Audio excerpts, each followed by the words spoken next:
you enjoy Kit Kat candy bars by chance? Are you left or right? Oh, that's me? Twix, sorry. Yeah, I enjoy Kit Kat. So Kit Kat candy bars are the exact reason why I could potentially be a candidate right now for the Indianapolis Colts. And yeah, I know people say, like, I like listening to Jake's show, but he makes it all about himself. Well, listen, I've got to make things relatable here, right? In ways in which I can relate to circumstance and situation. And I've told this story probably more times than I need to tell it, but I've been on the radio for a long time, and that's a lot of hours and a lot of days. And I don't know if most people have heard this story. I don't have to give the full version, but the shortened version would be this. In the winter of 1998, the Super Bowl where the Broncos beat the Packers, can you look up, was that January of 99 or January of 98? I always get confused by this. I believe it would have been January of 99, guesstimate, okay? January, I believe, of 2000 was the Rams-Titans. So John Elway's second Super Bowl for the Broncos, I believe, was January of 99, season of 98. Is that right? I don't know. Okay. We'll try this again. Can you look that up, whether or not that was the second Super Bowl for John Elway and the Broncos? Was that January of 99 or January of 98 or January 97? Somewhere in there. Either way, that particular Super Bowl year. 99. January of 99. So the 98 season. So some 20 now closing in on 27 years ago, I was sitting at Hardwick's Pipe and Tobacco, the greatest job I've ever had, with all due respect to my current employer, and I was selling cigars, and we had a candy rack, and I would occasionally enjoy myself the delicacy known as the Kit Kat. And I opened up my Kit Kat, and now when you eat a Kit Kat, do you do the individual bar break-off? How do you do it? Individual bar. Yes. So I'm eating my Kit Kat, and I notice on there it says, kick the field goal for $1 million at the Pro Bowl. And I think, okay. And I take my wrapper and I put it in a little envelope and I go around the corner to the Broad Ripple post office and I drop it in the mailbox. And I'm like the kid with the golden ticket for Willy Wonka. The dreams start dancing in my head. And lo and behold, that was probably when I did that, like around November, probably this time of year, October, November. And lo and behold, right before the Pro Bowl, right during the week that John Elway was getting ready to win that aforementioned Super Bowl, I get a phone call from a marketing director of Hershey Foods, and they say, Jake Query of Indianapolis, Indiana, and I said, speaking, and they said, congratulations, you are one of the 4 finalists for the $1 million field goal kicking competition. We had 65 mailbags of entrants. We randomly picked a number 1 through 65. We then went in, dumped that mailbag full of 1,000 letters, scattered it all over, brought in 4 interns. They each picked a letter, and yours was picked. Congratulations. You're on your way to Miami. You have 1 week to learn how to start kicking field goals, and then you're going to be in a field goal kicking competition with 3 other finalists, the winner of which will go to the Pro Bowl in 2 weeks or whatever it was, and win $1 million from Hershey Foods. And so I had 1 week to learn how to kick a field goal. And let me tell you, this was back before the soccer craze that's been the sport of the future for 30 years now. And so as a result, I went out in cold, blustery conditions at Eastwood Middle School because they had a goalpost out there, and I had gone to school there and called and said, can I use your field? And Craig Byron, Mike Byron's little brother, was home from school, and we sat out there for like 4 hours a day, and I found a guy that had kicked for the Kansas City Chiefs that was coaching at Sheridan High School, and he taught me the proper step back and routine of how to kick a field goal, and I sat there and practiced and toiled relentlessly to learn how to kick a field goal. Went down to Miami and lost to Dennis Moneyleg Crawford, who was from Cleveland, Tennessee, and a manager at Home Depot or Lowe's. I think it was Lowe's. And he then went and hit the field goal and won himself $1 million, and I was officially the runner-up. I got $1,000 and a 5-pound Hershey bar. But the point to my long-winded story to lead today's show is the fact that it is not the easiest thing in the world to just simply find a guy off the street to kick field goals. But that's the situation the Indianapolis Colts are now in.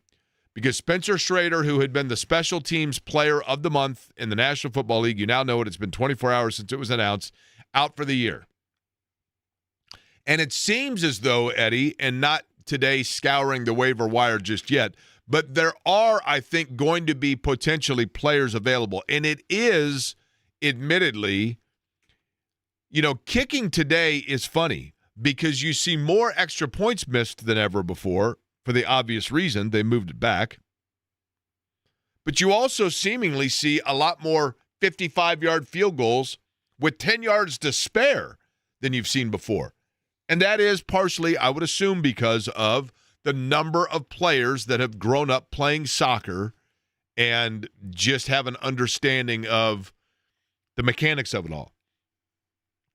But the Colts very clearly are going to need them to find themselves a kicker. Now, they may today have already brought people in. I don't know. The one that first came to mind. Is it Tyler Bass that's in Buffalo? And Tyler Bass is their regular kicker. Mm-hmm. And he was on IR, but he was not on the season-ending IR. And he is scheduled to come back fairly imminently, and they were using Matt Prater, who is a strong-legged veteran. Yep. And one would assume that as soon as Bass comes back, Prater becomes available. That's the first name that came to mind to me, if the timing works out. Michael Badgley, who we mentioned yesterday, is another possibility. And we'll keep an eye on it over the course of today to see what it means. Because, again, the one thing to me that is the most peculiar, there have been, in the past, times where the Colts have had a crowded kicking room because of the specialty of kicking. Danny Kite, for example, was a guy that the Indianapolis Colts went several seasons where they used a roster spot just for the guy that kicks off. Literally, that's all the guy did was kick off. And then they had a kicker, and then they had a punter, and etc. We've also seen where there are, more often than not, people forget. I mean, Pat McAfee was a punter for the Colts who in college had been a kicker, a place kicker. And they said, no, we think you're going to be a good punter. So there is some system of reciprocity amongst those two positions. Rigoberto Sanchez had been a place kicker in college at Hawaii, and therefore one would assume could kick extra points. But again, the domino effect here, if Rigoberto Sanchez is the guy kicking your extra points, Rigoberto Sanchez is the guy that normally is holding the snap when it comes in.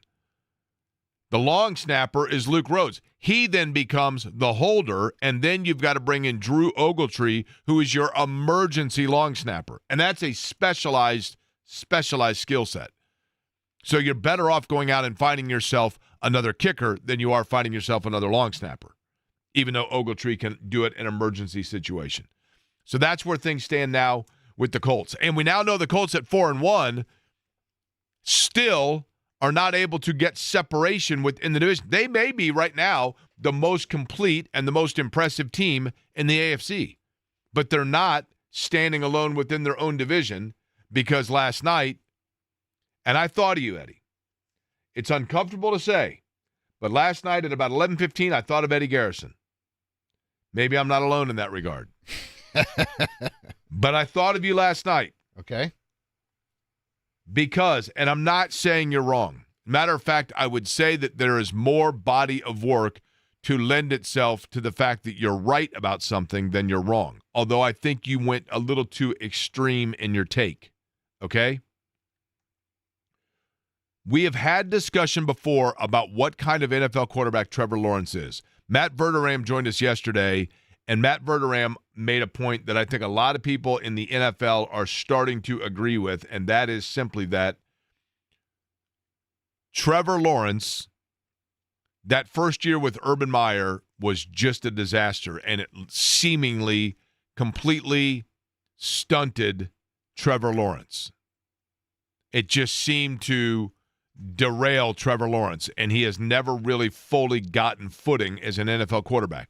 But I saw so much of him in college, and between that and his size, and in addition to that, there are some guys in college that come out of nowhere Trevor Lawrence was a guy that came in and I think was the all-time passing leader in U.S. high school history and had every pedigree of every can't-miss level prospect going into college. And then in college, immediately as a freshman, went in and was carving up Alabama in the national title game. And Chris Fowler is saying on the national championship game, like, this guy looks like a 10-year NFL veteran. And he just continued to do that through college. And then he goes to Jacksonville, and he's never found solid footing. And last night I really thought was an interesting test. I mention this only because it's relevant to the Colts because of the division aspect of it, that Jacksonville also is trying to stay at 4-1, and as the Colts are 4-1. And I thought of you, Eddie, because when he got the ball back with just under 2 minutes to go, needing to go down and score a touchdown, and it certainly helped that the kickoff went out of bounds and he got it at the 40. Mm-hmm. But he had to make a couple of plays, and I was genuinely curious whether or not he was going to look like the guy that, as he does, was prone to throw another interception after he got caught picking his nose on national television, or was he going to go down and show poise? I'm curious your thoughts on his performance in going down there. I mean, was he bailed out?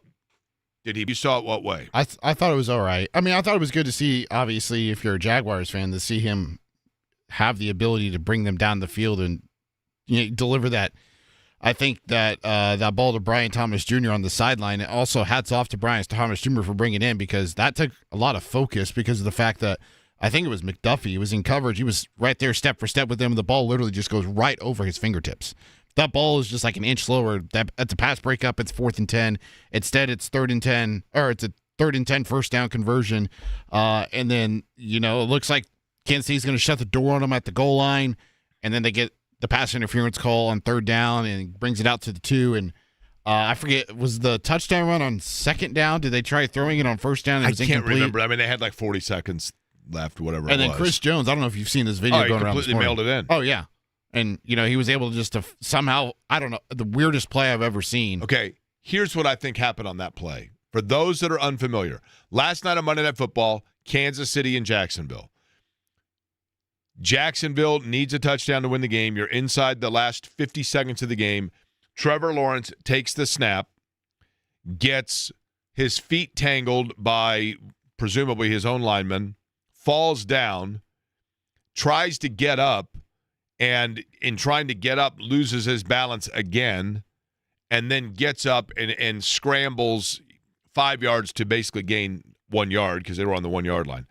I think Chris Jones, truthfully, Eddie, Chris Jones, the dynamic all-pro level defender for the Chiefs, from the aerial footage, from the satellite footage of the play, he seemingly completely quits on the play and is just standing there and kind of jogs over. I think he thought he was down. Maybe. I think he thought the play was over. That's the only thing I could think is a plausible explanation. Yeah, but you're always taught and you're always coached play through the whistle. Like there was no whistle. Like even totally understood. I mean, I'm not excusing him. I'm just offering it as potential explanation. And Lawrence said after with his, I think it was with Lisa Salters, or no, it was with Laura Rutledge, in the post-game interview on the field, he was like, yeah, as soon as I stumbled, I was just trying to get up and I was going to throw the ball away. Right? I was going to throw the ball away, and I realized, oh, crap, nobody's there. I'll just run this thing in. It was a heck of a run, and he is a good runner because he's a big physical guy. But either way, Jacksonville now, they are interesting because between the Jags and the Colts, and you kind of wonder, is Jacksonville, the perception you have as of the Jacksonville Jaguars, you're a Colts fan right now, and you're at lunch, hopefully on your way to Chicago's Pizza, and you are thinking to yourself, man, like the Colts at 4-1, the rest of the league, pay attention. They all know the Colts are legit, which I think is true. But is it possible that the rest of the league sees Indianapolis the same way that you Colts fans see Jacksonville? Which is, yeah, they've gotten off to a good start, but I got to see more. I got to see more. Is that how people in doing sports talk radio right now in Boise, in Phoenix, in Chattanooga, and in Scranton, are they all saying about the Colts, well, they're 4-1, but I mean, who have they beaten? I got to see more. That's possible. And then there's the Chiefs. because that's what comes into play when it comes to the Colts. You look at the AFC and you are trying to figure out where the Colts, what do I always say last year? You got all these teams on the interstate. To put it in Indianapolis terms, the AFC is 69 north, just north of Castleton. And it becomes a complete dumpster fire. This lane's closed. This lane becomes 116th Street. This lane becomes 37. This lane becomes 69, 116th, and 37. And we're not sure actually why it swoops over to the left and then merges back to the right. Good luck. This lane goes up on a ramp, and I think there's a Top Golf right there. And then if you miss it, no worries. You can get in the left lane, and then before you know it, you're headed back southbound, and then you can all of a sudden do a cloverleaf, and you're back. And now the next thing you know, you fell asleep at the wheel, and you're in Dayton. But as everybody's jockeying up I-69 at like 4:30 in the afternoon, listening to JMV, and they're driving along, and they're trying to figure out which lane they're in, that's the AFC. Everybody's trying to get into that exit ramp that is the wild card or the playoffs or whatever else. And it's really early at this point. Like at this point, you haven't even gotten into the spot in the interstate where it's got the big painting in the lane that is telling you what your lane is going to become. We're not even at that point yet. We're 5 weeks in. But when you get closer and you can start to see the exit ramp, like we're at the point right now, we're so far away from it that it's like the Indianapolis International Airport where there's the divider in the road and 2.5 miles up, there's a sign telling you whether you are in the lane that goes to the garage or pick up for the terminal. And you're like, how in the world am I supposed to read that on which way I'm supposed to go? Because it's 2 miles away, but there's a divider right here telling me which way I've got to go. On I-69, there's just jumbled up mess of all these different lanes and people weaving in and out and changing lanes, and that's where you are right now in the AFC. But the Colts are in the front lane where seemingly there's a lot of jockeying behind them. But you know that when it comes time, when we're starting to talk like around Thanksgiving time, and we've already gotten my mom's warning about the wet leaves, and the drumstick dash is coming up, and we are discussing what the best Halloween candy was a week ago that you got or how many kids came to your house. Around that time, we're starting to get a feel. And one of the things that we're getting a feel for is, for example, the Kansas City Chiefs. Are they going to be in the thick, or are we waiting still at that point for them to become the Kansas City Chiefs? Has the expiration date hit? Does the lack of an overall running game, and Pacheco's pretty good, but maybe the dip of Travis Kelce, the overall arsenal in things that Patrick Mahomes has to play with, has that brought them back down to earth a little bit now, where you wonder, like, who are the teams that are going to be there? And in fact, is it the Indianapolis Colts still? Are they going to maintain in front? And Eddie, when you look at the AFC, the regular cast of characters that you assumed were going to be those that were way up in front, merging into that right lane that are giving you indication which exit ramp is yours, we thought that was going to be Cincinnati. And they got a backup quarterback that looked horrific on Sunday. Looked better in the second half. He did, but still, I mean, at first, terrible, right? I don't understand how they're still sticking by Jake Browning. Like, you got to make some calls, no? Who's out there? What's their option? I mean, you've got Jameis Winston's probably the number one option, right? Who is Cincinnati's third-string quarterback? Brett Ripien, I think. Is it really? I think so. They just released Mike White from the practice squad today. You thought the Houston Texans were going to be competent. And yes, they got a win over the weekend, but that was gifted to them, right? You thought at this point that the Chargers would be perhaps 4-1 or 5-0. Buffalo, I think, is really good, but they are clearly susceptible. It is amazing to me that there is no team that jumps. Who scares you? Who right now in the AFC is the team that you say, if the Colts had to play them in the postseason, that scares me? Is there one? Is it still Kansas City based on brand? Is it Buffalo based on Josh Allen? Is it Cincinnati because you think Joe Burrow's eventually going to get there and be able to play like, 12 quarters without getting hurt? Is it Pittsburgh when you know that Aaron Rodgers is probably going to implode and the storyline is simply going to be they're going to be trying to go once again to be a game over 500 for Mike Tomlin? Is it Baltimore? Baltimore was thought to be the shoe-in. So what I'm getting at is, as the Colts started the year and were like, they're a nice sedan. And all of a sudden what you realize is the elite cars that we expected the Colts were going to be contending with to get over into that exit lane, even though there's still plenty of time to go, one of them's got a flat. One of them has a battery that needs to be recharged. And one of them is like my car that spent 7 weeks at the same dealer for 4 different parts under warranty. Do you have your car back? No. Told today new engine's going in sometime this week. All right, let's go.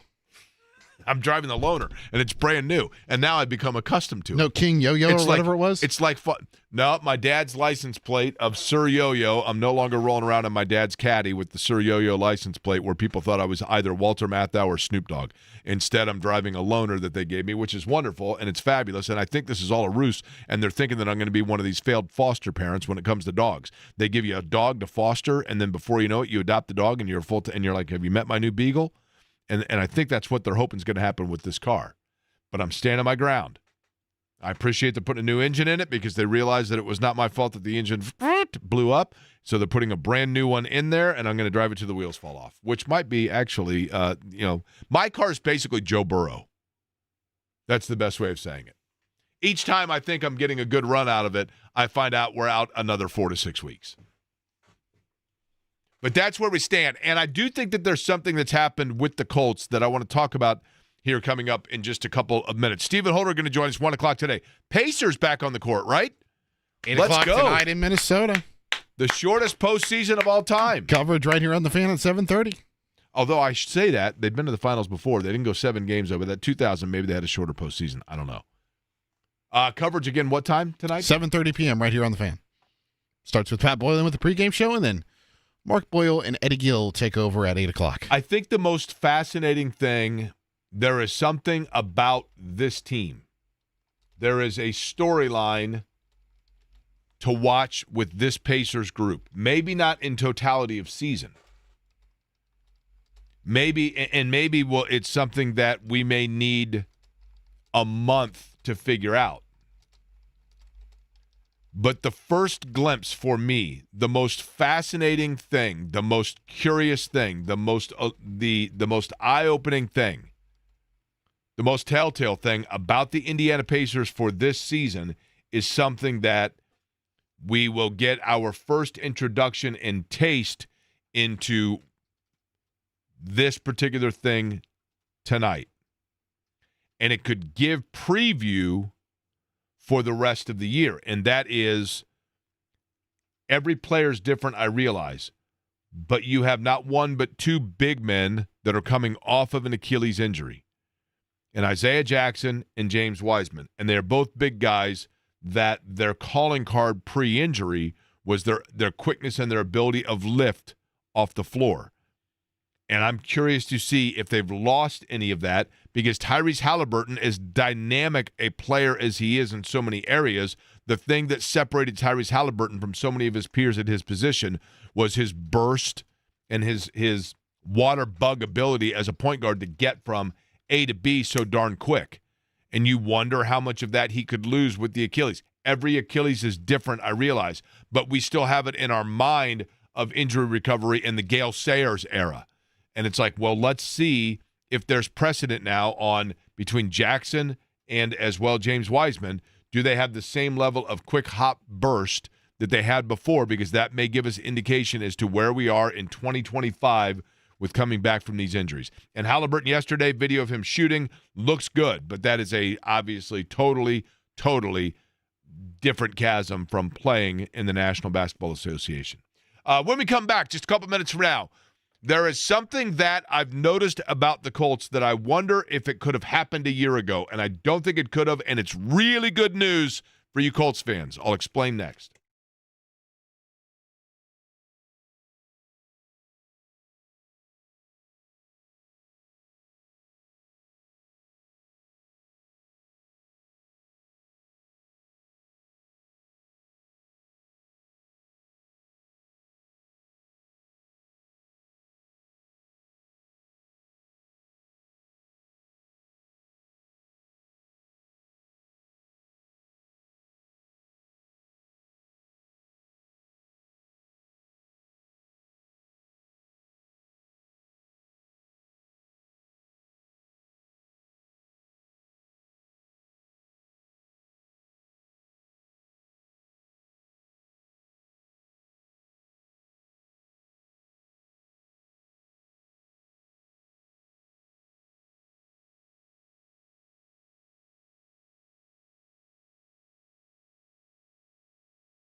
Greetings and salutations to you. My name is Jake Query. This is a fabulous song off of NXS Kick, which is an album that basically came out around this time in 1987.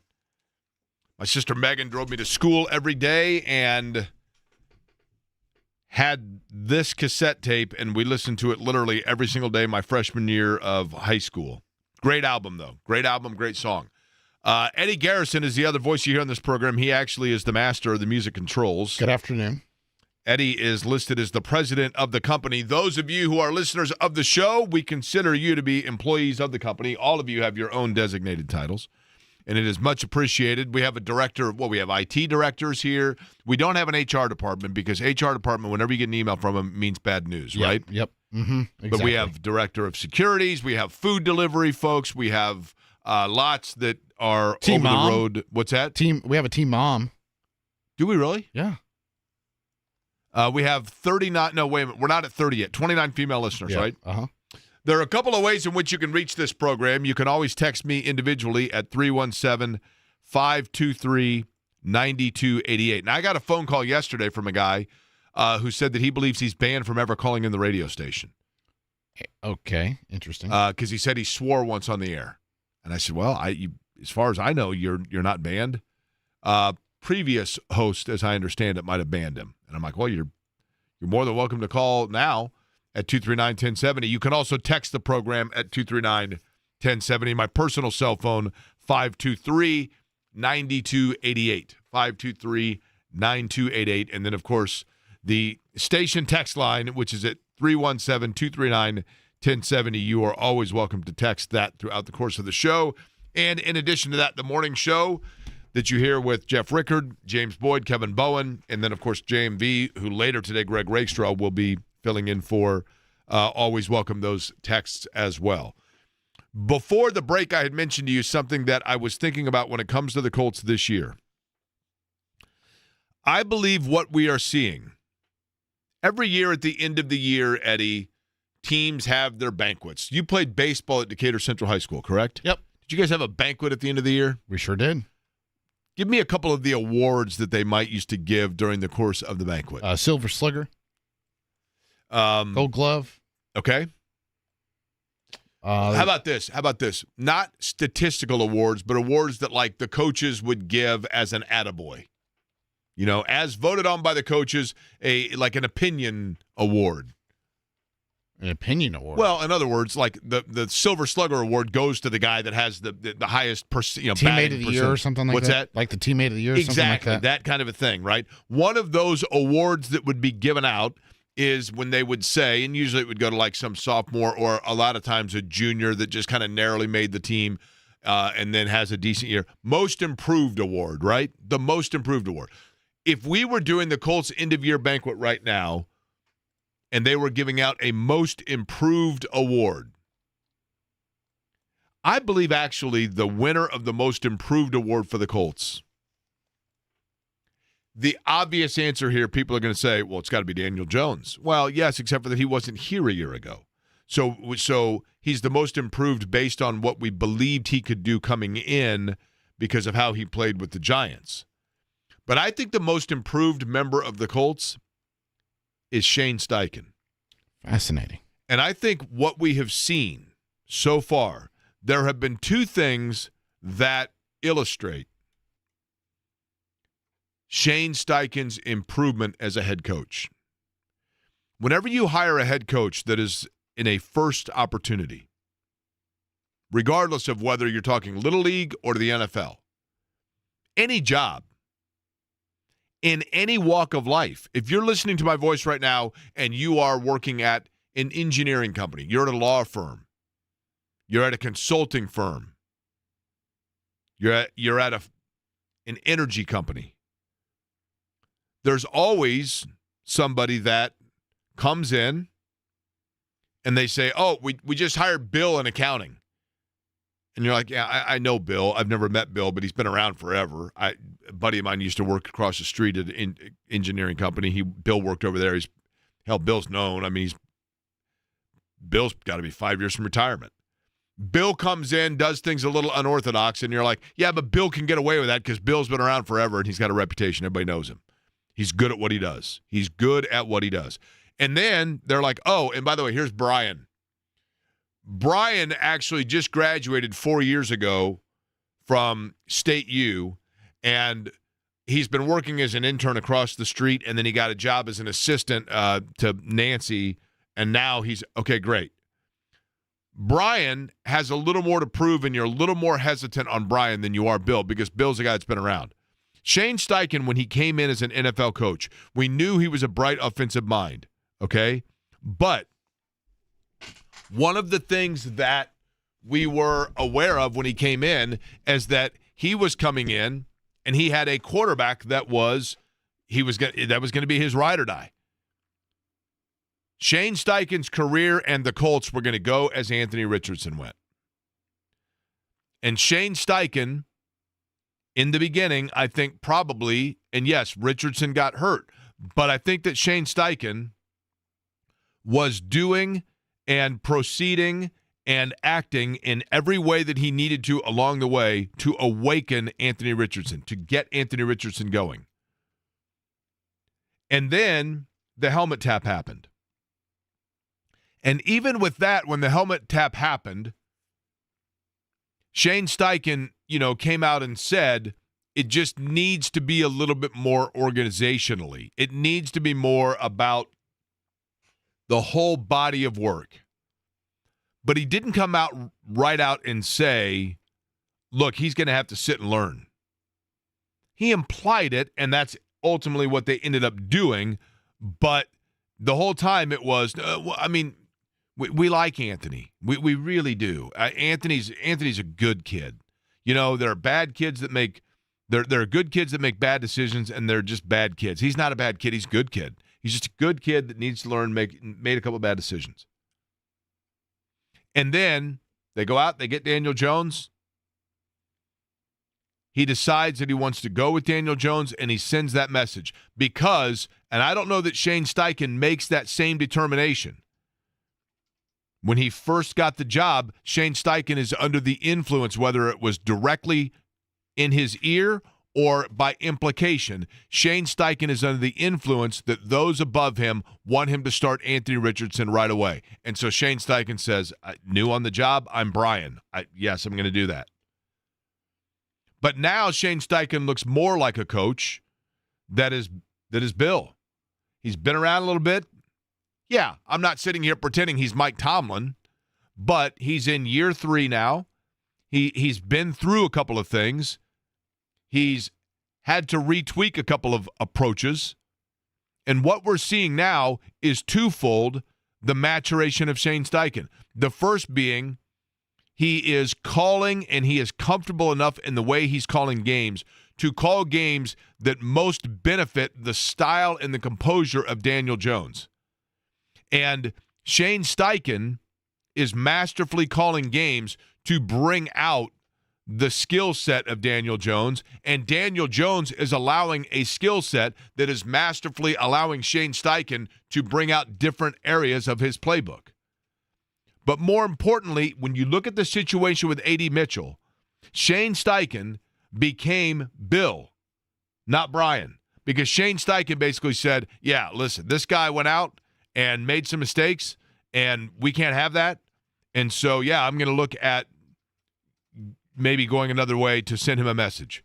And he made no bones about it. And boom, Ashton Dulin goes in, and I'll be curious to see what happens now with A.D. Mitchell in terms of his rotation spot, because Ashton Dulin did nothing to surrender that spot, and A.D. Mitchell continued to do the things that cost him that spot. But Shane Steichen, in terms of the way he's calling the game, in terms of the conviction of his decision-making as both an X's and O's guy and as a personnel guy, and his ability to deliver message without any sort of perceived doubt. And I'm not saying that there was pushback before, but it's very clear who's the one making those decisions. It's very clear who the sheriff is. We are seeing right now before our very eyes the maturation of Shane Steichen as a head coach. The bubble wrap is off. The new car smell is gone. And Shane Steichen now is an established coach in the NFL where you're like, yeah, he's the guy in charge. And he has a confidence about him, and I think that is a real upshot for the Colts, a real upshot for the Colts. As for the Pacers, I think they have upshot too. I really do. I get it. No Halliburton, no Turner. But tonight in Minnesota, we may be seeing the introduction to something that might need adjustment to our eyes, but it could spell a real positive long term. I'll explain. We'll get into that, discuss, and Holder joins us top of the hour.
Speaking of Indiana and Oregon,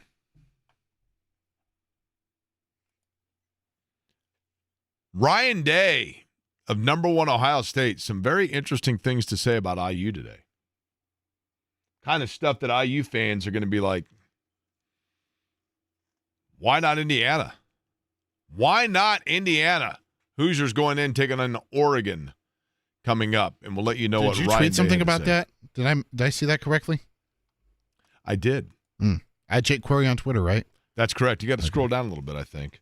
I'll probably send back out some why not Indiana-related comments.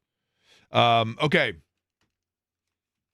Pacers in action tonight. Now, Eddie, I'm curious. The Pacers taking on Minnesota tonight, 8 o'clock, right? Do you go Timberwolves or T-Wolves? Or Wolves? Timberwolves. I would go Timberwolves first, probably T-Wolves second, Wolves third. Right? Yeah. Now, is a Timberwolf an actual breed and or group of wolf, or is that just something that they kind of added in and made it up and it sounds cool? You know what I mean? It is a mammal species belonging to the Canadian family. It is also known as a gray wolf or eastern timber wolf. No, but Canadian? Yes. Well, no, hold on. So the Minnesota basketball team is named after. Shouldn't Toronto be the Timberwolves? I don't know, Jake. I'm sure a lot of Canadians might. Actually, I do know this. A lot of Canadians migrate to Minnesota. Correct. Well, apparently including the Wolves. I guess so. So are there actual Timberwolves in Minnesota, or are they just ripping off the Canadian folk? Are there Timber Wolves in Minnesota? Yes. Minnesota is home to one of the largest populations of the Timberwolves. Okay. In the lower 48 states. Yeah. They mostly live in the Minneapolis or St. Paul side. Primarily found in the Superior National Forest and other wilderness areas. Okay. Either way, did you say that what's the over-under? Did you look up for me the Vegas odds over-under? I'm going to say, and we have not looked at this. I think we mentioned it earlier, so maybe that's stuck in my head. But I'm going to say the over-under for the Pacers, according to the folks in Lost Wages, I'm going to say that they have it at 40.5. You would be incorrect. 37.5. You are correct. Is it at 37.5? It is. Okay. At plus odds on the over. I'm not going to tell people what to do with their money because that would be irresponsible of me, and I don't want necessarily like to be, you know what I mean? But I would be stunned. We are going to do this. We're going to come in. Eddie, we're going to have a party when the Pacers hit 38 wins. Okay. We're going to come in here. We're going to lead the show with celebration by Kool and the Gang. I mean, I'll bring in a Chicago's pizza for you. We are going to do, and here's what we're going to do.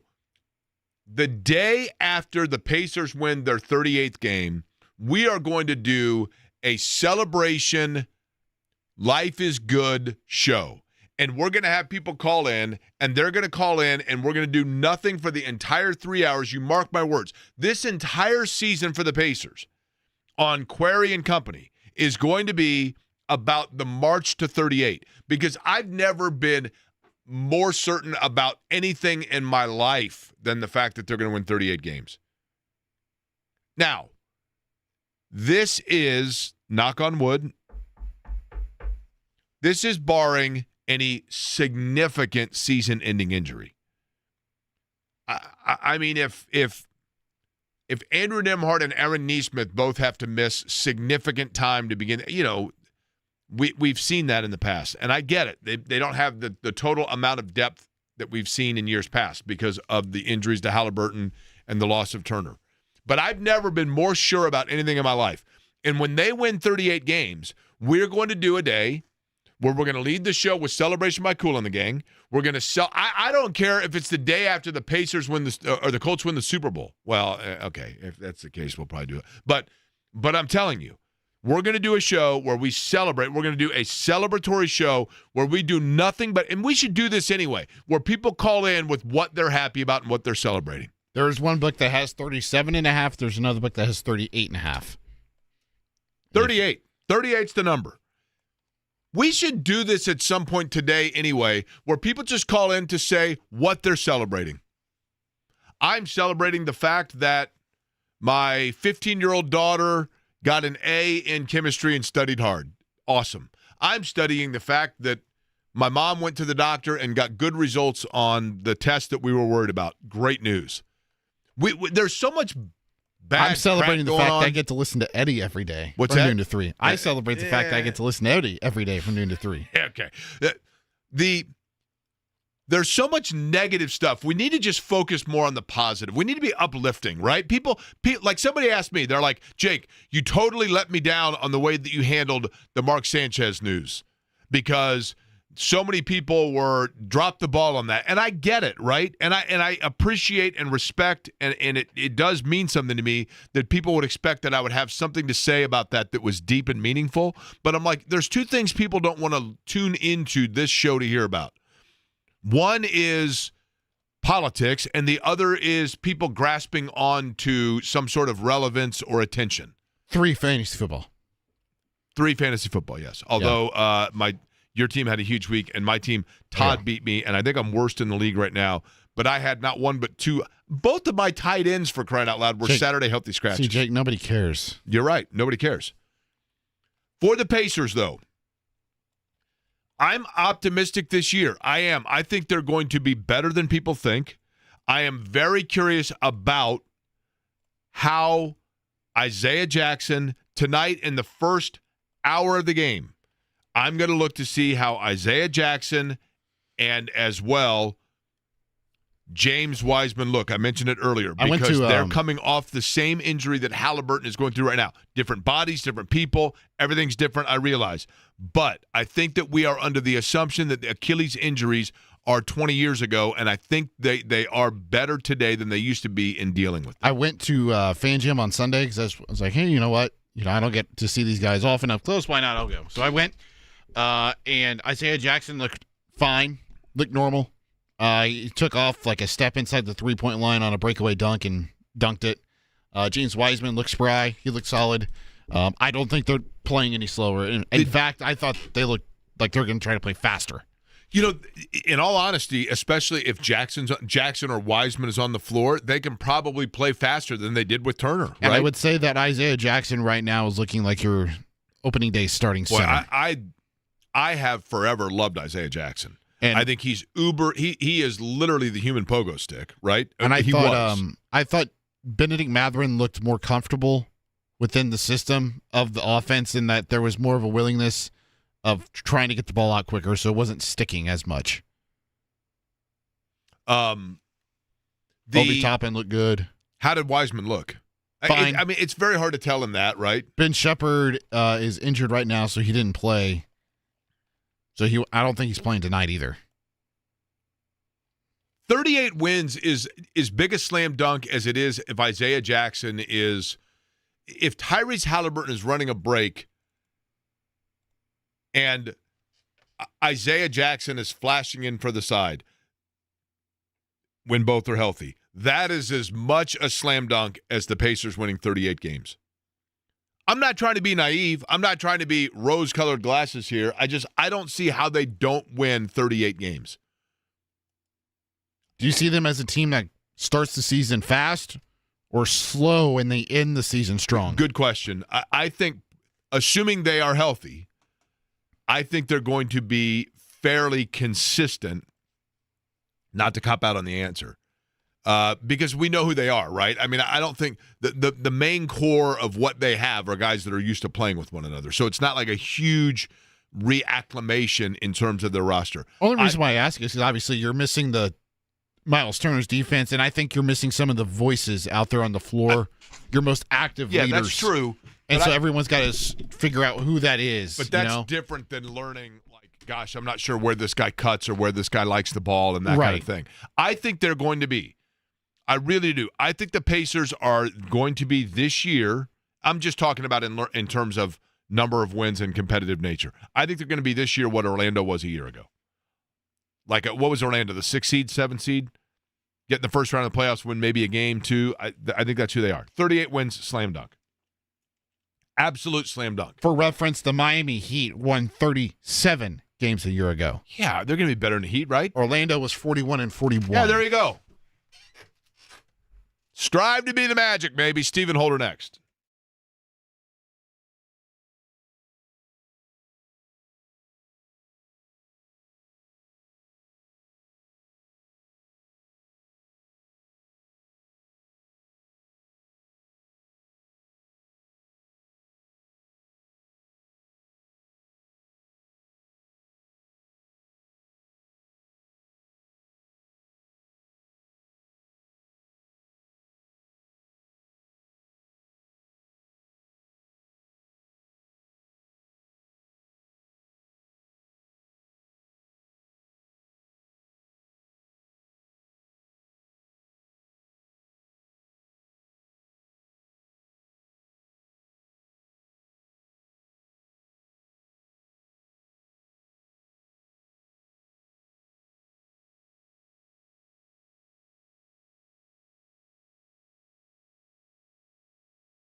Out in the desert, there are going to be some lost wages on people that do not buy into the Pacers at over 38. Biggest slam dunk of all time.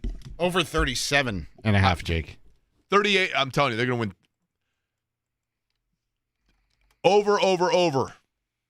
Barring injury, knock on wood.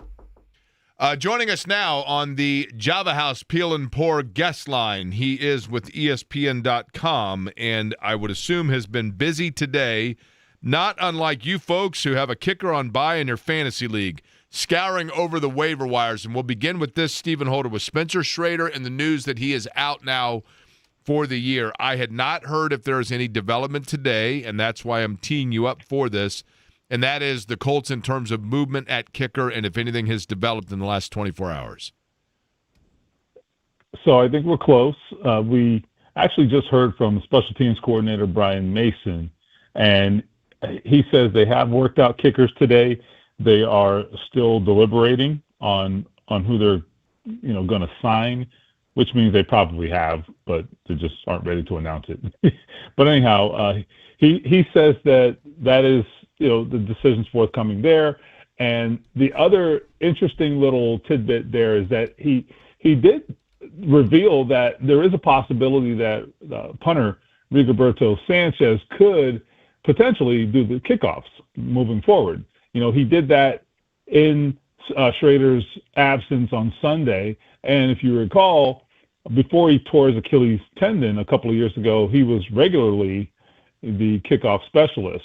They have decided in the last couple of years to kind of preserve him a little bit and not have as much wear and tear on his leg, to not have him do the kickoffs, because that's more practice, that's more game snaps, all of that. So they've pulled back, but they're now open to it again. And the interesting thing there, this is more kicking information than people care about perhaps, but the interesting thing there, I think, is that Rigoberto Sanchez was a fantastic kickoff specialist.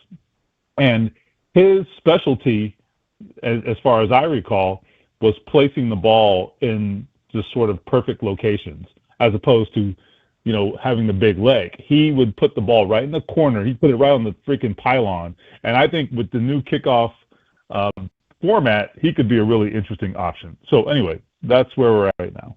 Okay. I wanted to also ask, yesterday I saw that they worked out a cornerback and a safety. And this, this is a position, Stephen, obviously, that has been of need for the Colts since, just due to attrition. But it kind of is one of those positions or areas of the field that you're always looking for guys. When we see things like, hey, Lewis Klein, the safety, worked out with the Colts. When we see reports like that, does that jump out at us, or is this actually something that is routine and just seems to be out of the ordinary because of the fact that they've had attrition at that position? Well, it's all of the above. The Colts do this a lot, and let's be clear about that. They will take a look at a lot of guys, and that is something they do regularly. However, I think the context here is Mike Hilton is banged up, and I am not entirely certain what his status is, but there is certainly an injury there, even if he misses a week, right? I mean, that's an issue when we still don't have any kind of update on Kenny Moore, who, by the way, I did talk to Kenny Moore recently, and what he told me is he says his Achilles is going to be fine. He says it was kind of inflamed, and it needs to kind of calm down, is what he said. And he said that takes a couple weeks. So he's missed 2 games. We'll see if he's back to practice tomorrow. That would alleviate a lot of their problems, but you certainly don't want to rush a guy who's dealing with Achilles pain. Okay, Stephen. As we know well in these parts, by the way. Yeah, no kidding, right? Goes without saying. I saw that ESPN.com right now, you've got it up, their power rankings. I believe they now have Colts the 5th. You did the write-up for it, obviously. Yeah. The Colts are 5th, I should say, in the power rankings. So I keep going back to this, Stephen, and weighing it back, and I think you're on the same page with me here. Because of just precedent and maybe just naturally being incredulous, I think to myself, they're not really a top 5 team, are they? And then I'm like, you know what? But they are, because you have to go with the current, right? You've got to go with the now, and you look around and you're like, nobody else is stepping forward, and the Colts are doing what good teams do. They're not winning games, Steven. They're beating people handily that they're supposed to beat handily. And therefore, they look to me very complete. Question I would have for you, Stephen Holder, is what is it that holds them back at this point? What is their Achilles that has yet to be exposed? Well, it is the right question. But I would say before going on to the specific answer, I think this is a very interesting season in the NFL. I mean, we are 5 weeks in. If I'm not mistaken, no one's undefeated. And so, I mean, what are we even talking about? Who's even good? Who are the quote-unquote elite teams? The Buffalo Bills sure looked beatable the other night. The Kansas City Chiefs are sitting here trying to figure out, well, can they make the playoffs? The Eagles have some issues, like a few issues they have to deal with, and they're the holders of the trophy right now. So the timing of this for the Colts might be amazing. Like, for them to have gotten their act together, it took them a hell of a long time, but the fact that this is the year they decided to get their act together is kind of interesting, at least through 5 weeks, because we were sitting here thinking of the AFC as this murderer's row, and it could be, eventually, but right now, who are you even scared of? Like, who's the team that you would say, well, don't want to play those guys? Stephen, is it Maybe too it's early? the Colts. Is it too early to put a fork in the Ravens? Man, it's hard to come back from what they're dealing with right now, man. It just really is. I think I'm starting to think it's not too early. I don't know that it is, because here's the thing. There are problems.